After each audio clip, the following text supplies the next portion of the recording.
Kalau ditanya mungkinkah seseorang meninggalkan Yesus, saya akan jawab mungkin saja. Tidak ada sesuatu hal yang pasti pada saat seseorang mengiring Tuhan. Bisa jadi mereka meninggalkan Tuhan, meninggalkan Yesus sebagai juru selamat. Tetapi yang perlu kita teliti hari ini sebenarnya, kenapa sih sampai seseorang bisa meninggalkan Yesus? Saya berpikir beberapa faktor yang bisa menjadi sebuah alasan seseorang meninggalkan Yesus. Yang pertama, faktor kekecewaan. Seseorang bisa meninggalkan Yesus karena mereka kecewa. Kecewa di sini pun bisa terbagi lagi. Kecewa kepada institusi, kecewa kepada gereja, kepada organisasi, di tempat di mana mereka melayani misalnya. Itu pun bisa menjadi sebuah faktor seseorang menjadi kecewa. Dan pada akhirnya saat mereka kecewa, mereka meninggalkan Yesus. Kalau mereka sebagai seorang pendeta, mereka bisa jadi kecewa karena mungkin saja apa yang mereka ide-ide yang mereka ingin lakukan, program yang mereka rancangkan tidak disetujui oleh gereja, tidak disetujui oleh organisasi, membuat pada akhirnya bagaimana saya sudah bekerja dengan begitu sungguh-sungguh tetapi institusi tidak menyetujui apa yang saya mau buat dan saya mau kerjakan. Ini bisa menjadi sebuah faktor seorang hamba Tuhan menjadi kecewa atau orang-orang yang menjadi Kristen menjadi kecewa kepada Yesus dan meninggalkan Yesus. Yang kedua juga faktor dia kecewa karena kepada rekan-rekan sesama Kristen, sesama orang percaya. Kehidupan orang percaya tidak mencerminkan kehidupan Kristus.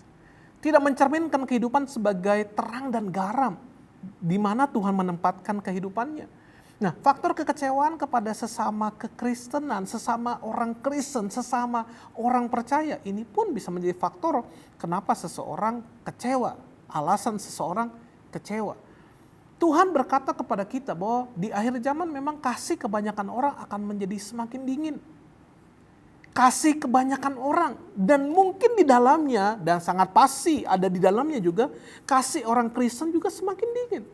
Makanya Tuhan menasehatkan dalam Wahyu pada pasal yang kedua untuk kita menjaga kasih mula-mula. Kalau sampai kita kehilangan kasih yang mula-mula, Tuhan berkata sama kita, bertobatlah. Karena sudah betapa dalamnya kita telah jatuh. Jadi sebagai orang percaya, sebagai orang Kristen, haruslah kita mencerminkan kehidupan Kristus kepada sesama kita. Bahkan bukan hanya kepada sesama kita. Tuhan mengajarkan dan menasihatkan kita untuk kita juga menjadi berkat bagi dunia ini. Bagi mereka yang belum mengenal Yesus. Faktor yang ketiga, seseorang bisa kecewa atau hamba Tuhan pendeta bisa kecewa. Mereka kecewa kepada rekan pendeta, kepada rekan hamba Tuhan lainnya. Apa yang mereka pikirkan pada saat mereka menjadi pendeta tidak terlihat dari kehidupan pendeta-pendeta, tidak terlihat dari kehidupan para hamba-hamba Tuhan. Ini pun bisa menjadi sebuah faktor seseorang menjadi kecewa. Jadi kenapa sampai seseorang dapat meninggalkan Yesus? Kenapa sampai ada pendeta meninggalkan Yesus? Mungkin saja dia kecewa, itu yang pertama. Kecewa kepada organisasi, institusi, kecewa kepada orang percaya, saudara seiman, atau yang ketiga, kecewa kepada sesama pendeta atau hamba Tuhan. Tapi faktor yang kedua, kenapa sampai seseorang bisa meninggalkan Yesus? Mungkin saja apa yang diharapkan pada saat mereka mengikut Tuhan, pada saat mereka melayani Tuhan, tidak sesuai dengan kenyataan yang ada. Ini bisa menjadi sebuah faktor seseorang meninggalkan Yesus. Banyak orang berpikir pada saat mengikut Tuhan, mengiring Tuhan, saya ingin kaya, saya ingin diberkati, saya ingin dapat mujizat, saya ingin sembuh. Banyak orang yang mau ikut Tuhan untuk mendapatkan sesuatu dari Tuhan. Sehingga pada saat mereka ikut Tuhan dan mereka tidak mendapatkan apa yang mereka pikir pada saat ikut Tuhan mereka akan dapatkan, membuat mereka memutuskan, buat apa saya ikut Tuhan? Ya lebih baik saya cari yang lain. Bapak Ibu jangan pernah kita berpikir bahwa pada saat kita mengikut Tuhan, mengiring Tuhan, semua pasti tersedia. Tuhan mengajarkan dan menasehatkan kepada kita, bahkan pada saat kita mengikut Tuhan, kalau kita mau mengikut Tuhan, Yesus sendiri berkata, setiap orang yang mau mengikut aku, ia harus menyangkal dirinya, memikul salibnya, dan ikut Tuhan. Kalau mau ikut Tuhan, sangkal diri, pikul salib. Ini bukan sesuatu hal yang mudah untuk kita lakukan. Dan jangan juga kita berpikir pada saat hari ini kita mendapatkan mujizat. Kita sembuh dari sakit, kita diberkati dengan keuangan, wah kita diberkati dengan jabatan dan lain sebagainya. Kita berpikir bahwa kita menjadi orang yang paling berkenan di hadapan Tuhan. Banyak cerita di Alkitab, kisah di Alkitab, bagaimana 5.000 orang laki-laki mendapat makan sampai kenyang dengan 5 roti dan 2 ikan dari mujizat yang Yesus lakukan. Tapi kemana mereka pada saat Yesus disalibkan? Ada 10 orang kusta yang sembuh, tapi kemana yang ke-9 orang? Mereka sembuh, mereka benar-benar tahir, mereka benar-benar bersih dari penyakitnya, mereka benar-benar dapat mujizat. Tapi kemana mereka? Artinya jangan juga kita berpikir pada saat kita mendapatkan mujizat, berarti kita menjadi orang yang paling spesial di hadapan Tuhan. Menjadi orang yang paling berkenan di hadapan Tuhan. Nah, pada saat kita mengikut Tuhan, mengiring Tuhan, tidak mendapatkan seperti apa yang kita harapkan dan inginkan. Bisa jadi itu menjadi faktor kedua seseorang atau pendeta kecewa. Dan faktor yang ketiga, kenapa seseorang bisa menjadi kecewa? Kenapa seseorang sampai meninggalkan Yesus? Faktor yang ketiga, mungkin saja mereka mendapatkan sesuatu yang lebih baik di luar Yesus. Mereka mendapatkan sesuatu yang mereka anggap lebih baik di luar Yesus. Ini kita tidak akan pernah bisa berkomentar banyak. Karena pada saat kita mengenal Tuhan sebagai juru selamat, kita pribadi lepas pribadi yang bisa menilai. Kita pribadi lepas pribadi yang bisa merasakan. Tetapi saya mau katakan kepada kita, pada saat saya menemukan Yesus, pada saat kita menemukan Yesus, itulah sesuatu yang sebenarnya paling berharga bagi kita. Sesuatu yang berharga yang kita terima hari ini. Yesus adalah sesuatu yang paling berharga dalam kehidupan kita hari ini.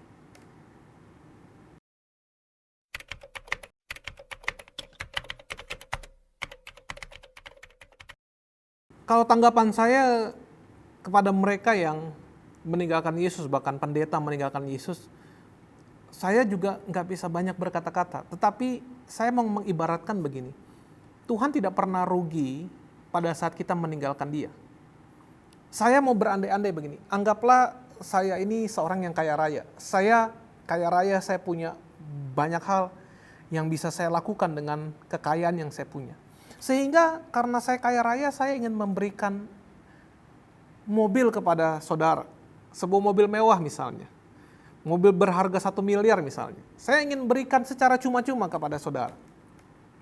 Lalu, apa yang akan saudara lakukan? Hanya 2 pilihan. Saudara mau menerima atau tidak menerima. Saya memberikan free cuma-cuma. Saya memberikan tanpa pamrih karena saya memang mau memberikan mobil itu kepada saudara. Lalu apa yang akan saudara pilih? Saudara mau menerima atau tidak? Saudara menerima mobil ini, saya tidak pernah merasa rugi. Kenapa? Karena memang saya mau memberikan mobil ini kepada saudara. Saudara beruntung. Kenapa? Karena saudara bisa mendapatkan sesuatu yang tidak saudara usahakan. Yang tidak usah susah payah saudara cari untuk saudara dapatkan. Tapi secara tiba-tiba saudara dapatkan. Tapi kalau saudara memilih untuk tidak menerima mobil yang saya beri kepada saudara, saya pun tidak rugi. Saya tidak merasa rugi. Tapi siapakah yang rugi? Yang rugi adalah saudara sendiri. Kenapa? Karena saudara tidak mendapatkan sesuatu. Karena saudara tidak bisa memiliki mobil baru. Padahal mobil itu diberikan kepada saudara dengan cuma-cuma. Artinya sederhananya begini.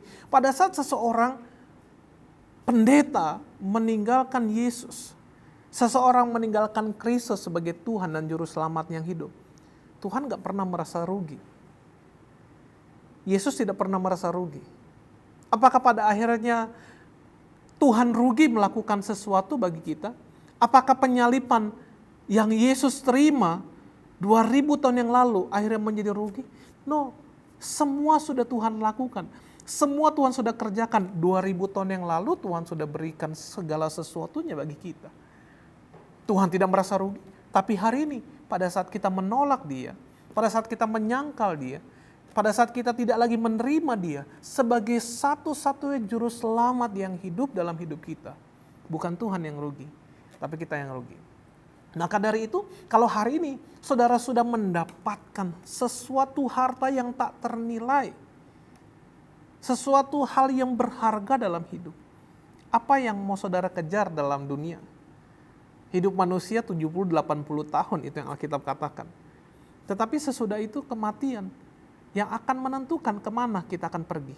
Apakah kita akan mendapati kehidupan kekal, apakah kita akan mendapati kematian kekal. Hanya dua pilihan yang akan menentukan kita kemana kita nanti akan pergi. Tetapi kalau kita mau melihat apa yang firman Tuhan katakan, jelas Alkitab berkata, karena begitu besar kasih Allah akan dunia ini, sehingga ia mengaruniakan anaknya yang tunggal, supaya setiap orang yang percaya kepadanya, bukan percaya kepada yang lain, bukan percaya kepada orang yang lain, percaya kepada Yesus, tidak binasa, melainkan beroleh hidup yang kekal. Di bawah kolong langit ini tidak ada nama lain yang olehnya kita semua dapat diselamatkan.